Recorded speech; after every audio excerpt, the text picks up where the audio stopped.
عدالت نے ابھی تک توہین عدالت کا کوئی نوٹس نہیں لیا. سب سے اعلیٰ ترین عدالت کے خلاف جو زبان استعمال ہو رہی ہے، اس کے خلاف جو الزامات لگائے جا رہے ہیں، یہ انگلش میں اس کو کہتے ہیں جوڈیشل ریسٹرینٹ. میں اس کا نام رکھتا ہوں عدالتی تدبر. اور دوسرے طرف جو آل شریف ہے اس کے منی لانڈرنگ کا تکبر ہے. یہ تدبر اور تکبر کا دونوں طرف جنگ بھی ہے اور امتحان بھی ہے. اس پہ مجھے پوری امید ہے کہ جو پاکستان کے لوگ، پاکستان کی وکیل برادری، اس بات سے قطع نظر کہ ان کا تعلق کس پولیٹیکل پارٹی کے ساتھ ہے، وہ سارے کے سارے آئین کی بالادستی کے لیے کھڑے ہیں. شریفوں کے تکبر اور عدالت کے تکبر میں سے دو تین ایشوز ہیں جو میں آپ کے سامنے ٹیگ کرنا چاہتا ہوں. سب سے پہلا ایشو یہ ہے کہ اس جنگ میں نواز شریف جیتنے کے لیے سارے حربے استعمال کرے گا. اور میں یہیں پہ ایک اور بات کہہ دوں، اس وقت پاکستان کے دو مفرور لندن میں ہیں. ایک مفرور وہ ہے جس کے اوپر یہ الزام ہے کہ اس نے پاکستان میں انسان مارے ہیں اور اس نے پاکستان کے اداروں کے اوپر حملہ کیا ہے. اس کا ابھی ٹرائل نہیں ہوا، اس کا ٹرائل ہونا باقی ہے. دوسرا جو مفرور ہے، اس نے پاکستان کے اندر 20 سے زیادہ اپنی غلط پالیسیوں اور بھائی کو جو وہ مشورے دیتا ہے ان کے نتیجے میں پاکستان میں پہلی دفعہ لوگ آٹے کی لائن میں اور راشن کی لائن میں قتل ہو گئے. ان میں بچے بھی شامل ہیں، ان میں مائیں بھی شامل ہیں، ان میں بیٹیاں بھی شامل ہیں، اور ان میں جو گرینڈ مدرز ہیں وہ بھی شامل ہیں. یہ پاکستان کی کیا، جنوب مشرقی ایشیا کی تاریخ میں ایسا کبھی بھی نہیں ہوا. اور اس کا سارا کریڈٹ اس کو جاتا ہے جس نے یہ کہا تھا کہ جو ہی ساگ ڈار آئے گا 100 روپے کا ڈالر ہو جائے گا. وڈا سائیں آئے گا تو میٹھے چاول کھلائے گا. افطاریاں بھی گزر گئیں، لوگوں کو میٹھے چاول کیا، ایک ایسا آٹا تقسیم کیا جا رہا ہے جس کے بارے میں رپورٹس ہیں کہ اس پہ لکھا ہوا ہے انفٹ فار ہیومن کنزمپشنز، کہ انسانوں کے کھانے کے لیے یہ گندم نہیں ہے. اس میں سے جو آٹا ہے، آپ روز دکھاتے ہیں میڈیا کے اوپر، لوگ آپ کو دکھا رہے ہیں کہ وہ آٹے کے نام پہ کیا ہے. آٹا پاکستان کی تاریخ کا سب سے میگا فراڈ ہے یہ والا. اس لیے کہ آپ ذرا کمپیرزن کر لیں، جب عمران خان کی طرف سے کھانا یا آٹا یا پیسے 14,000 روپیہ پر خاتون خانہ ان کو دیا جاتا تھا تو عزت سے ایک لائن میں ان کو یا کرسی پہ بٹھایا جاتا تھا یا کسی بلڈنگ میں بٹھایا جاتا تھا. اب 70 کے عشرے میں ایک فلم آئی تھی جس میں لوگ، ساری دنیا جو تھی وہ نوٹوں ڈالروں کے پیچھے پاگل ہو گئی تھی. It's a mad mad mad world. اور وہ اس کا ری پلے ہو رہا ہے کہ آٹے کے لیے لوگ ٹرکوں پہ اوپر حملہ کرنے کے لیے مجبور ہو گئے.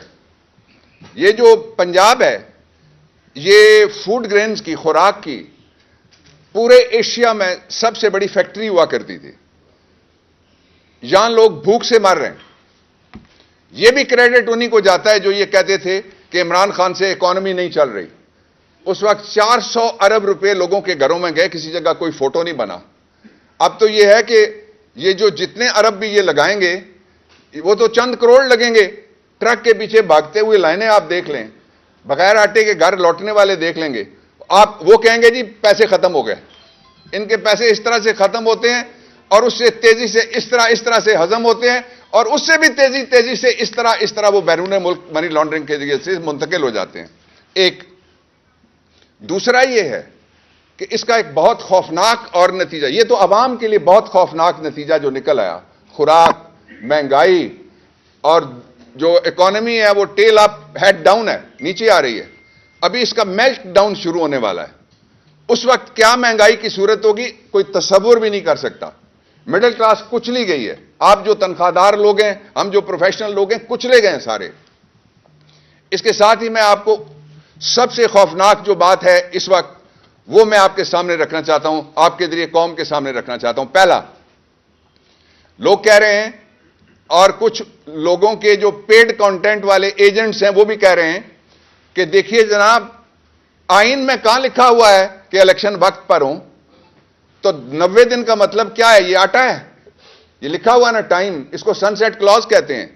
سن سیٹ کلوز جب لگی تھی جنرل باجوہ کی اپوائنٹمنٹ کے اوپر اور وہ ایکسٹینشن چاہ رہے تھے, تو جنرل باجوہ نے کیا کیا تھا؟ جنرل باجوہ نے منت کی تھی جا کے پولیٹیکل پارٹیز کی اور کہا تھا کہ آئینی ترمیم کرو, اور آئینی ترمیم ہوئی تھی یا ویسے ہی ان کو ایکسٹینشن ہو گئی تھی؟ تو آئینی ترمیم ہوگی. یہ جو قانون بنایا گیا ہے, اس قانون کا صرف اگر آپ سیکشن 7 دیکھیں, میں آپ سب سے عرض کرتا ہوں ضرور دیکھیں اور پڑھیں, تو آپ کو پتہ لگے گا کہ اس قانون کے پریمبل میں وہ جس میں لکھا ہوتا ہے reasons and objects of commission, ہم وہ آف دی ایکٹ, ہم وہ گورنمنٹ ہیں جس میں ایک رات میں ہم نے 32 قوانین فیٹف کے منظور کرائے قومی اسمبلی سے, اور 158 پاکستان تحریک انصاف کے دور میں نیشنل اسمبلی سے میں نے بل پاس کروائے. یہ ایک جو انہوں نے قانون بنایا اس کے 3 حصے ہیں. اس کا پہلا حصہ یہ ہے کہ اگر یہ کہتے ہیں, ان کی بات مان لی جائے کہ 90 دن میں الیکشن نہیں ہونے چاہیے, تو اس کا پہلا نتیجہ فیڈریشن کا سب سے بڑا ہاؤس ٹوٹے گا, سینٹ آف پاکستان. اس لیے ٹوٹے گا کہ سینٹ آف پاکستان کی جو کانسٹیچوئنسی ہے وہ آئی سی ٹی 1 4 صوبے ہیں, چاروں صوبوں کی برابر نمائندگی ہے. جو سب سے بڑا صوبہ ہے آبادی والا پنجاب اس کی, اور جو سب سے چھوٹا صوبہ ہے آبادی والا بلوچستان, ان کی وہاں نمائندگی برابر ہے. اس لیے اس کو ہاؤس آف فیڈریشن کہتے ہیں. وہ کیوں ٹوٹے گا؟ اس لیے کہ اگر 90 دن میں الیکشن نہیں ہوتے تو پھر جو الیکشن اگلے سال 2024 کی فیبری میں ہونے ہیں اور مارچ کے پہلے ہفتے میں, جن کے نتیجے میں چیئرمین سینٹ آنا ہے وہ نہیں آ سکے گا, ڈپٹی چیئرمین نہیں آ سکے گا, 50% لوگ ریٹائر ہونے ہیں, ان کی جگہ پر نہیں ہوگی, تو سینٹ ٹوٹ گیا. یہ ضیاء الحق صاحب کے بعد دوسری دفعہ سینٹ ٹوٹے گا, اور اس کا نتیجہ ہم ابھی تک بھگت رہے ہیں جو پہلی دفعہ ٹوٹا تھا. دوسری بات, آپ جو دسمبر کے مہینے کی تقریر نکالیے شیخ مجیب الرحمان کی, جس میں وہ کہہ رہا تھا کہ 300 سیٹوں میں سے 313 سیٹیں تھیں, 300 پہ انتخاب ہوا تھا. وہ کہتا ہے 186 میری ہیں, دوسرے سارے ملا کے 151 نہیں بنتے, 151 پہ گورنمنٹ بن رہی تھی. وہ کہہ رہا تھا میں آپ سے کیا مانگتا ہوں, کیوں مجھے گولیاں مارتے ہو, یہ میں نے تمہیں خرید کے دی ہیں. میں تم سے یہ مانگتا ہوں الیکشن کا نتیجہ مانو, پولیٹیکل انجینئرنگ بند کرو, لوگوں کے فیصلے کے مطابق جن کو ووٹ ملا ہے ان کو اقتدار دو. ہم نے اس کو اقتدار نہیں دیا, ہم نے اس کی اکثریت توڑ ڈالی پولیٹیکل انجینئرنگ کے ذریعے سے, ساتھ ملک بھی توڑ ڈالا. بدقسمتی کی بات یہ آج جو پہلا سینٹ ٹوٹنے کا خدشہ موجود ہے, میں قوم کے سامنے دوسرا ایک اس سے بھی زیادہ اہم ایشو رکھنا چاہتا ہوں. الیکشن کمیشن نے کہا کیا ہے؟ الیکشن کمیشن کو پتا تھا 8 تاریخ کو کہ 16 تاریخ کو ایک حملہ ہو جائے گا.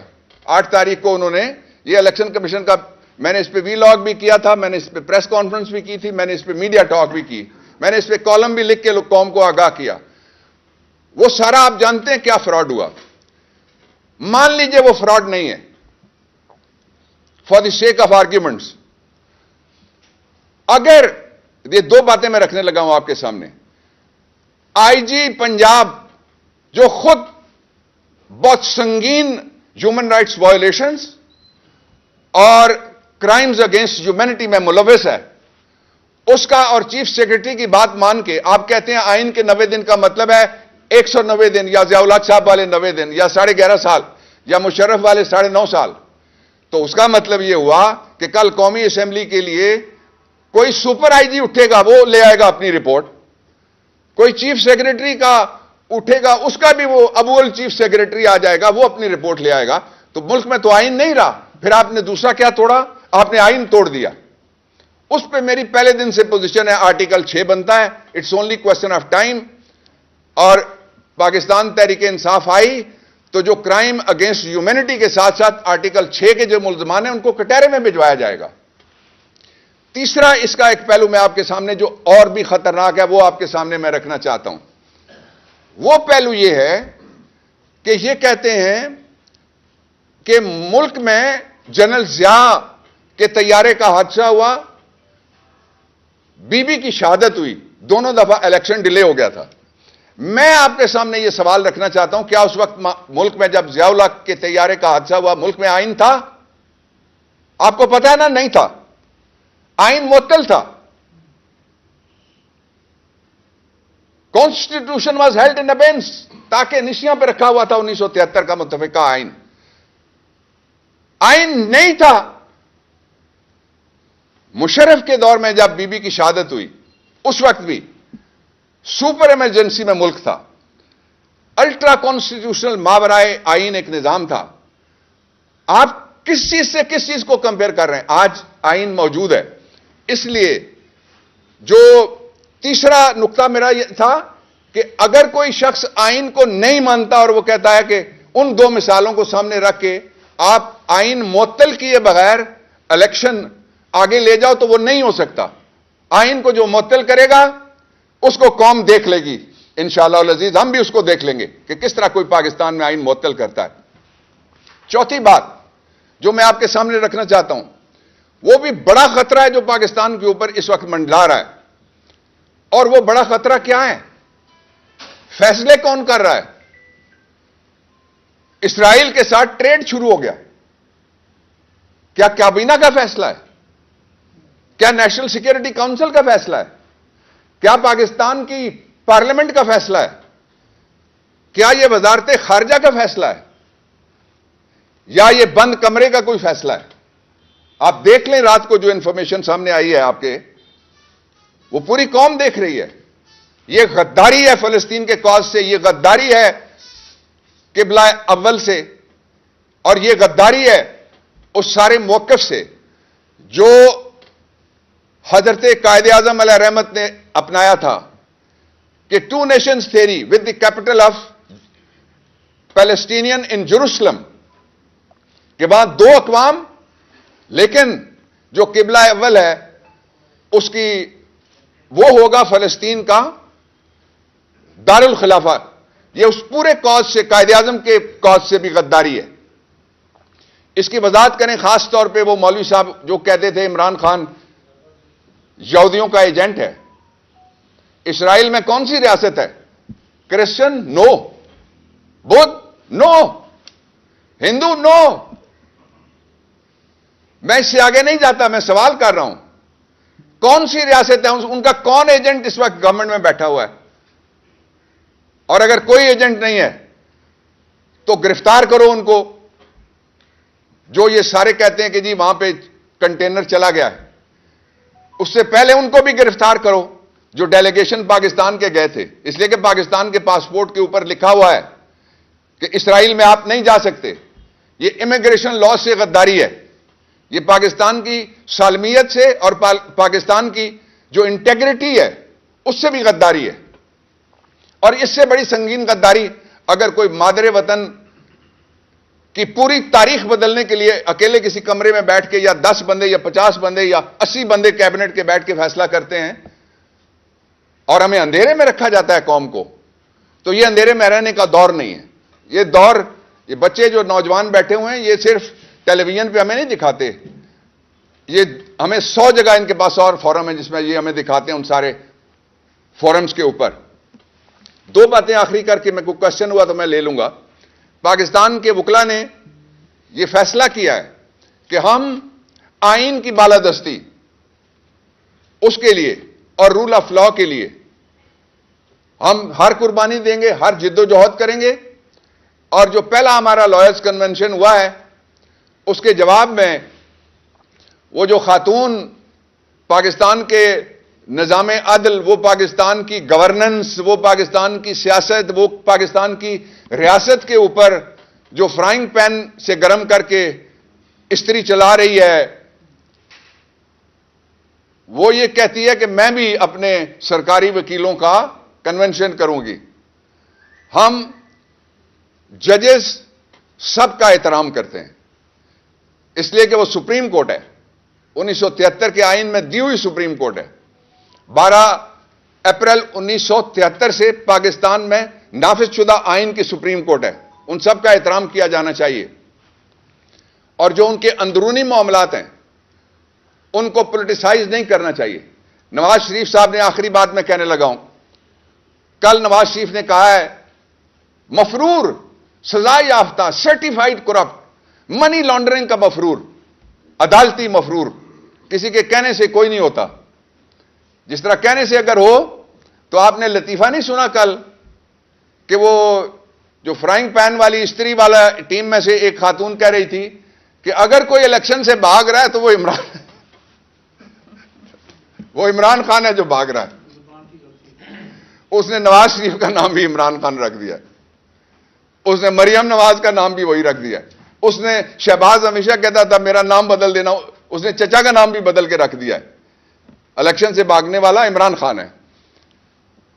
جو میں آپ سے آخری گزارش کر رہا تھا، سوال یہ ہے کہ مفرور یہ سوال کرتا ہے پاکستان کی آئینی عدلیہ سے کہ تم مجھے بتاؤ کہ اگر اتنے بینچ میں ممبر نہ ہوں، اتنے بینچ ہوں تو وہ فیصلہ کون مانے گا؟ یہ عدلیہ سے اس نے سوال کیا، پاکستان کے نظام عدل سے سوال کیا۔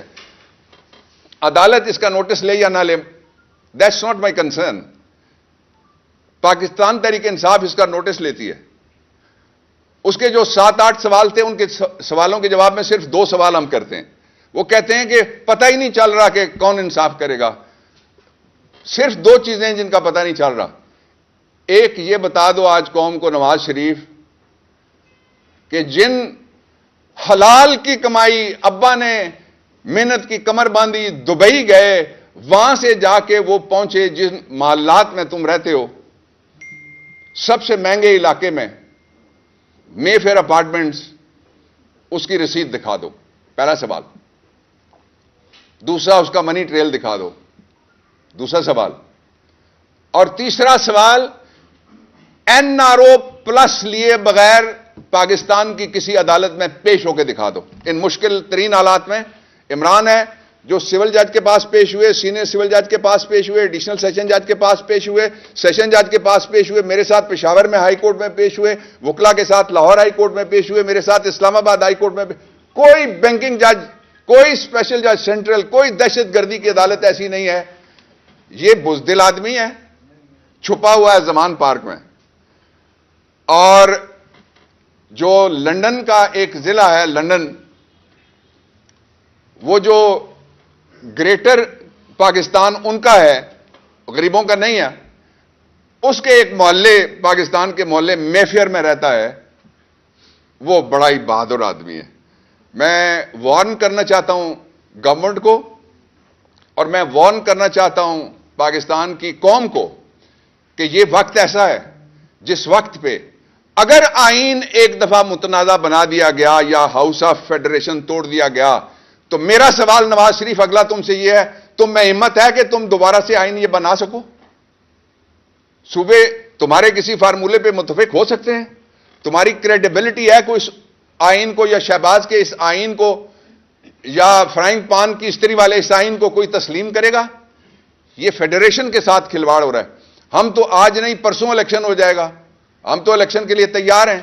ہم سے جتنا لڑو گے ہماری مہم تیز ہوتی گئی ہے۔ سارے گر، سارے ہنر، سارے تیر، ساری گرفتاریاں، سارے مقدمے، سارے نامعلوم افراد کے اٹھائے ہوئے لوگ، سب تشدد، سارے بے لباس کیے ہوئے قیدی، وہ سارا کچھ تو کر چکے۔ اس کے آگے کیا کرنا ہے؟ جان لینی ہے 22 کروڑ لوگوں کی اس نظام نے۔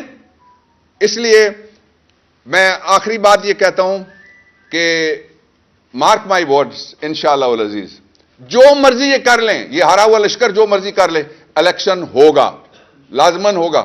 اس کو کوئی ڈیلے نہیں کر سکتا، اس لیے کہ یہ میرا منشا نہیں ہے، یہ میرا مطالبہ ہو سکتا ہے، یہ آئین کا منشا ہے۔ ایک سیکنڈ اجازت چودھری صاحب آپ پلیز۔ اچھا، میں ایک بات چودھری صاحب کی طرف سے میں کر دوں۔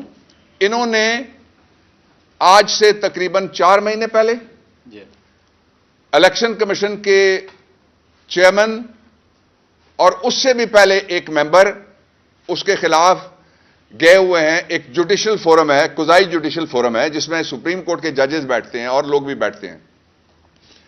وہاں سے باقی جو خبریں آ رہی ہیں باہر آپ کے ذریعے کہ اور جو ریفرنس نااہلی کے ہیں ان میں کہا جا رہا ہے ایفیڈیوٹ 2 کاغذات جمع کراؤ. ان کے ریفرنس پہ خاموشی ہے. تو پاکستان تحریک انصاف یہ مطالبہ کرتی ہے کہ جنہوں نے جسٹس جواد کی ججمنٹ کی توہین عدالت کی, جنہوں نے سپریم کورٹ کے آرڈر کی توہین عدالت کی اور ثابت کیا کہ وہ الیکشن کرانے کے اہل نہیں ہیں, اس سے بڑی کوئی گراؤنڈ نااہلی کی اور نہیں ہو سکتی, کہ جن کو 2 گاڑیاں ہم نے دی ہوئی ہیں, 2 پینشنیں دے رہے ہیں, تنخواہیں دے رہے ہیں, وہ مراحت ہیں جو میں اور آپ خواب میں ہی دیکھ سکتے ہیں اپنے خرچے پہ, وہ ساری کی ساری وہ کہیں کہ ہم الیکشن نہیں کرا سکتے. سپریم کورٹ پاکستان کا آربٹر ڈکٹا آیا جو انہوں نے ایک آبزرویشن دی, اس آربٹر ڈکٹا میں انہوں نے کہا کہ آپ تو کہتے تھے جب وہ رات والی عدالت بیٹھی تھی کہ 4 مہینے میں الیکشن ہو جائے گا. 4 مہینے کدھر گئے؟ اب اس کے اوپر 4 مہینے اور گزرے, 4 مہینے مزید گزر کے 12 مہینے سے بھی گزر گئے. تو اس لیے ہم مطالبہ کرتے ہیں کہ فوری طور پہ یہ جو ان کا ریفرنس ہے سینیٹر اعجاز چودھری صاحب کا, وہ اور اس طرح کے دوسرے ریفرنس وہ لگائے جائیں. اور یہ جو آئین توڑنے والی توہین عدالت ہوئی ہے, یہ بھی چونکہ توہین عدالت کنٹمنر اور عدالت کے درمیان ہوتی ہے, اس لیے ہم گزارش کر کے توجہ ادھر دلا رہے ہیں کہ وہ بھی بہت ضروری ہے تاکہ آئندہ کوئی آئین نہ توڑنے کی کوشش کرے. گزارش میری یہ ہے آپ سے کہ کیا ملک میں اس وقت رول آف لا چل رہا ہے یا رول آف اتھارٹی چل رہی ہے؟ دوسرا سوال میرا سر آپ سے یہ ہے کہ یہ کہہ رہے ہیں پی ڈی ایم والے کہ ایک متفق کا تمام فل کورٹ بنایا جائے.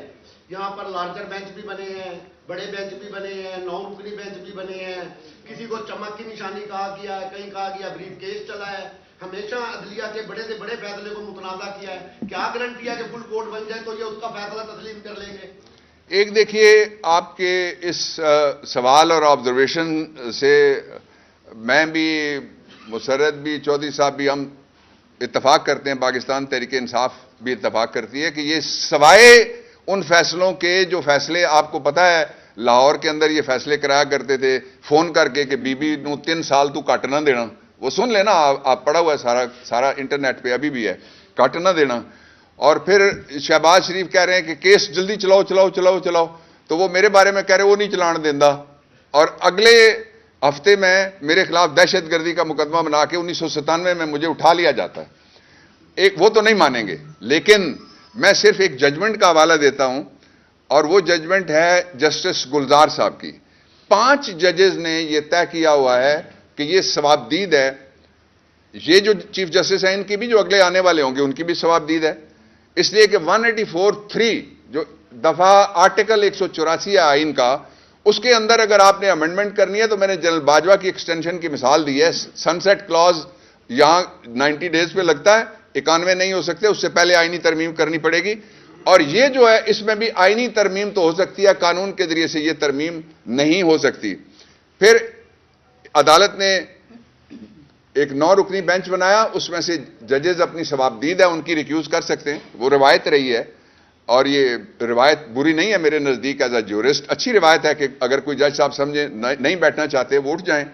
پھر وہ بینچ چھوٹے ہوتے. اب اس وقت بھی جو سپریم کورٹ آف پاکستان کے رولز ہیں ان کے مطابق ایک جج جب سنیں گے اس کو کہیں گے ہیئرنگ ان چیمبر, 2 جج سنیں گے تو اس کو کہیں گے bench of the supreme court, 3 سنیں گے تو ان کو کہیں گے لارجر بینچ. لارجر بینچ تو موجود ہے, اور یہ ان کی جو فرمائش ہے وہ وہاں ملک سے باہر بیٹھ کے ایک مفرور کس طرح سے, پھر دوسرے مفرور پہ کیوں پابندی ہے؟ اچھا بابا صاحب, یہ آپ جورسٹ بھی ہیں اور پولیٹیکل ورکر بھی ہیں.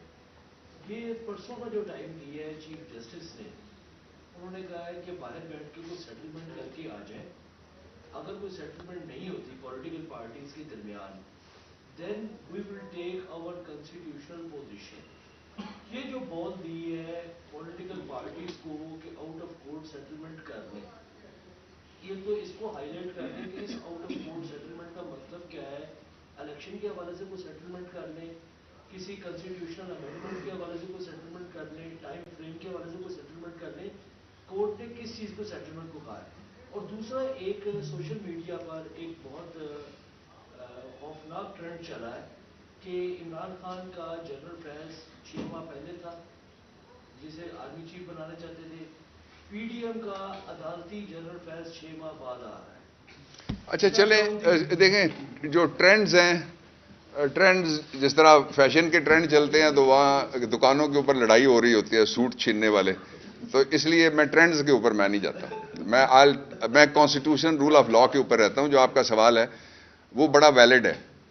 جگہ ایک بڑا سیدھا سادہ کام یہ ہے کہ کیا پاکستان کے کسی قانون میں آؤٹ آف کورٹ سیٹلمنٹ کے لیے عدالت کہہ سکتی ہے؟ یہ سوال ہے جو آپ کی ساری میں ڈیڈکٹ کر سکا ہوں بات میں سے. اس سوال کا جواب 3 جگہ ہے. ایک مسلم فیملی لاز آرڈیننس کے اندر ریکنسیلیشن کے لیے عدالت کہتی ہے بیٹھ جاؤ فیصلہ کر لو. دوسرا ٹیکس کے لاز کے اندر بیٹھ جاؤ فیصلہ کر لو، اس کی گنجائش ہے. تیسرا نیب کے لاز کے اندر والنٹری ریٹرن اور جو پلی بارگین ہے اس کی گنجائش موجود ہے. جو دنیا ہے وہ کہاں پہنچ گئی ہے؟ دنیا یہاں پہنچی ہے جہاں پہ ابھی میرا بیٹا بھی کر کے آیا ہے. ایک اے ڈی آر ہے جس آلٹرنیٹ ڈسپیوٹ ریزولوشن کے عدالت سے باہر نکل کے آپس میں کچھ کر سکتے تو کر لو سیٹلمنٹ. دوسرا او ڈی آر ہے other disputes resolution. So it is quite legal number 1. دوسرا یہ ہے کہ عدالت کسی جگہ جرگے کا کردار نہیں ادا کر سکتی. عدالت یہ فائنل جو ایڈجوڈیکیشن ہے سب سے آخری جگہ ہے جہاں پہ اللہ میاں کے پاس اپیل جانے سے پہلے یہ ڈیسائیڈ کر سکتی ہے. آخری عدالت ہے. اس لیے وہ اگر انہوں نے کہا ہے کہ پھر ہم اپنا فیصلہ کریں گے تو میرا خیال یہ کہ ماحول ایسا نہیں ہے کہ جو یہ کہے کہ یا تم یا ہم. یہ ملک کسی کے باپ کا تھوڑا ہی ہمیں کہے کہ یا تم رہو گے یا ہم رہیں گے. جس کے پاس پاسپورٹ ہے، جس کے پاس شناختی کارڈ ہے، جس کے دادا کی قبریں ہیں، جس کا یہاں پہ سارا کچھ ہے، اس کو کون کہہ سکتا ہے یا تم رہو گے یا ہم رہیں گے؟ تو اس لیے یہ جو ان کا رویہ ہے وہ تو ایسا ریکنسیلیٹری کیا، یہ تو خود کہتے ہیں ہم مجبوری سے بیٹھے ہوئے ہیں، بٹھانے والے کا نام نہیں بتا سکتے. ایک کر کے نا جی میڈم آپ عمران خان صاحب نے کہا ہے کہ وہ بیٹھنے کے لیے تیار ہیں، مذاکرات کے لیے تیار ہیں. دوسری طرف انس نولا نے کہا ایک پروگرام میں کہا ہے کہ اگر عمران خان تیار ہے مذاکرات کے لیے تو وہ وزیر اعظم کو فون کرے اور مذاکرات کی پیشکش کرے، اور اگر فرض کرے عمران خان حکومت کے ساتھ بیٹھ بھی جاتے ہیں تو کسی چیز پر ایگریمنٹ نہیں ہوگا کیونکہ وہ کسی بات کو ماننے کے لیے تیار نہیں. دیکھیں 2 چیزیں ہیں. ایک تو وزیر اعظم وہ کس کو کہہ رہا ہے؟ 13 زہریلی جڑی بوٹیاں 22 لوٹے جمع کر کے جو بندہ 1 ووٹ سے بیٹھا ہوا اس کو وزیر اعظم مانے گی قوم؟ یہ غیر نمائندہ پارلیمنٹ ہے، یہ غیر نمائندہ حکومت ہے. اس لیے کوئی نمائندہ حکومت بنانے کے لیے آئین میں دیا گیا جو طریقہ کار ہے وہ استعمال کیا جائے. ایک چیز پہ گفتگو کرنے کے لیے عمران خان اور پاکستان تحریک انصاف تیار ہیں، وہ یہ ہے کہ آئین کے فریم ورک کے اندر آئین توڑ کے نہیں، 1 گھنٹے کے لیے بھی نہیں، 1 منٹ میں تو نہیں مانوں گا 1 منٹ بھی اگر تاخیر ہوتی ہے، اس لیے کہ آئین ٹوٹ جائے گا پھر. تو اس کے اندر رہ کے الیکشن کرانے کے لیے موڈیلٹیز طے کرنے کے لیے اس حد تک ہم گفتگو کرنے کے لیے تیار ہیں. باقی دیکھیں جو اب عید بھی اپنے تہہ خانے میں پڑھتے ہیں وہ ہمیں جرأت اور بہادری سکھائیں گے. باہر نکل سکتے ہیں یہ سارے، ان پہ میں کیا تبصرہ کروں؟ کوئی تبصرہ نہیں ہے میرا. تبصرہ 22 کروڑ لوگ ہیں. یہ فرمائیے گا کہ جی پولیٹیکل صورتحال ہے وہ اس وقت اس نہج پہ پہنچی ہے کہ ہر بندہ ہر پارٹی ایک ہی جگہ پہ دیکھ رہی ہے. کیا کوئی ایسی صورتحال بن سکتی ہے ان فیوچر کہ آپ کی کوئی معاملات سیٹل ڈاؤن کی طرف چلے جائیں یا کہ دوسری طرف پڑھنا باریک ہوتا جائے گا اور آپ بہت پیچھے چلے جائیں گے؟ دیکھیں آپ کے جو ہے نا باڈی لینگویج اور زبان ساتھ نہیں تھی. پلڑا کس کا بھاری آپ کو پتہ ہے، اس لیے آپ میرے چھوٹے بھائی ہیں اس لیے میں نے. اچھا دوسرا جو اس پہ میرا کامنٹ ہے وہ یہ ہے کہ جو صورتحال خراب ہے وہ یہ ہے کہ ان میں سے کوئی باہر نہیں نکل سکتا. یہ ڈرتے ہیں عمران سے، یہ ڈرتے ہیں عوام سے، یہ ڈرتے ہیں آئینی نظام سے، اس لیے کوئی پچھلا دروازہ تلاش کرنا چاہتے ہیں. آئین کے ہوتے ہوئے پچھلا دروازہ نہیں کھلے گا. سر بڑے ایک ذہین وکیل ہیں، یہ بتائیے کہ نون لیگ اور پی ڈی ایم اداروں کی چھتری کے نیچے بڑی خوش روی سے اپنی ان کی طرف بڑھ رہی تھی، وہ عدلیہ کے ساتھ یہ بگاڑ کیوں کر بیٹھی ہے، بگاڑ کیوں پیدا کر بیٹھی ہے؟ سر ان کا جو اسلوب تھا خوش اسلوبی کی بجائے وہ بد سلوکی اور بد اسلوبی کا آخری درجہ تھا. اس خوش اسلوبی کا نتیجہ یہ نکلا ہے کہ اس وقت پاکستان کا، جس طرح عمران خان نے کہا تھا نا، کوئی رہ تو نہیں گیا، کوئی ادارہ ایسا رہ گیا جس کو انہوں نے متنازع نہ بنا دیا ہو. کوئی پاکستان کی پالیسی، فورن پالیسی سمیت، ابھی میں نے اسرائیل والا ذکر کیا کہ ٹریڈ کھل گیا ہے، کوئی ادارہ رہ گیا ہے، کوئی ایسی جگہ جس کے اوپر کوئی کہے کہ میرا ٹرسٹ اور کانفیڈنس باقی ہے 100%. میں نہیں کہتا کہ 100% نو کانفیڈنس ہے، لیکن ٹرسٹ ڈیفیسٹ آیا ہے، بڑی بربادی نکلی ہے. اور پاکستان کو مزید بربادی سے روکنے کے لیے ایسٹ پاکستان والا تجربہ پولیٹیکل انجینئرنگ کا کہ 186 سیٹوں والوں کو ہم نے اقتدار نہیں دینا، اور اس کی جگہ ان کو اقتدار ہم نے دینا ہے جو سارے ملا کے بھی وہ 100 کے قریب بنتے ہیں. یہ تجربہ دوبارہ کامیاب نہیں ہو سکتا، اس لیے کہ پاکستان کے لوگ کسی بھی قربانی کے لیے، مجھے تو ڈر لگتا ہے کسی وقت، میں آئی ایم اے گرینڈ فادر ناؤ اللہ تعالیٰ کی مہربانی سے، تو جب بچے چھوٹے چھوٹے آتے ہیں، کل بھی جب ہم باہر نکل رہے تھے تو اتنے بچے آتے ہیں، وہ کہتے ہیں میں مرنے کے لیے تیار. میں نے تو ایک کے منہ پہ ہاتھ رکھا، مجھے وہ میرے کلیجے پہ ہاتھ پڑا. دیکھ لیں لوگ کہاں پہنچ گئے. اور یہ کہتے ہیں کہ عمران خان الیکشن سے بھاگ رہا ہے. یہ جس دنیا میں رہتے ہیں اس دنیا میں ان کی جو آخری منزل ہوتی تھی میکڈونلڈ، وہاں بھی نہیں جا سکتے. یہ بتائیے گا جو بھی مذاکرات کی بات آ رہی ہے کہ بیہائنڈ دی کرٹن کچھ مذاکرات چل رہے ہیں، اور اس میں ایک پارٹی یہ چاہتی ہے کہ اسٹیبلشمنٹ بطور گارنٹر بیٹھے، اور ایک یہ چاہتی ہے کہ اسٹیبلشمنٹ بطور اسٹیک ہولڈر بیٹھے، تو اس میں پی ٹی آئی کا سٹینڈ کیا ہے؟ دیکھیں میں تو کہتا ہوں کہ لاہور کا پریس کلب بیچ میں بیٹھ جائے، گارنٹر ہمیں کوئی نہیں چاہیے، ہمیں آئین پہ عمل درآمد چاہیے. یہ وہ ادارہ ہے، آپ لوگوں سے میرا 80s کا تعلق ہے، میرے جتنا وہاں کوئی مشکل دور میں بھی اور منسٹری میں بھی وہاں نہیں گیا ہوگا جتنا میں گیا ہوں بطور وکیل. تو اس لیے ہم آپ پہ بھی اعتبار کرتے ہیں. شرط ایک ہے، آئین نہیں توڑیں گے، نہ توڑنے دیں گے. ڈاکٹر صاحب یہ بتائیے گا کہ ایک بار پھر اسرائیل کے ساتھ تجارت کی خبریں آ گئی، آپ نے بھی بتایا، کیا پاکستان تحریک انصاف کی حکومت اور سابقہ army chief general Qamar Javed Bajwa کے درمیان جو اختلافات پیدا ہوئے، کیا وہ بھی اسی ایشو کے اوپر تھے کہ اسرائیل کو ساتھ تجارت اور معاملات کو بہتر کیا جائے؟ دیکھیں میں تو آخری چھوٹی میٹنگ میں بھی موجود تھا، آخری شب بھی موجود تھا، وہ ویڈیو بھی جب ہم نکل رہے ہیں، ایک ڈائری ہے عمران کے پاس، اس وقت بھی میں موجود تھا. اللہ تعالیٰ وہ مسلم امہ کی، صرف پاکستان کی نہیں، آخری امید ہیں، اللہ ان کو زندگی دے، لیکن سچ بولے پامبڑ مچتا ہے.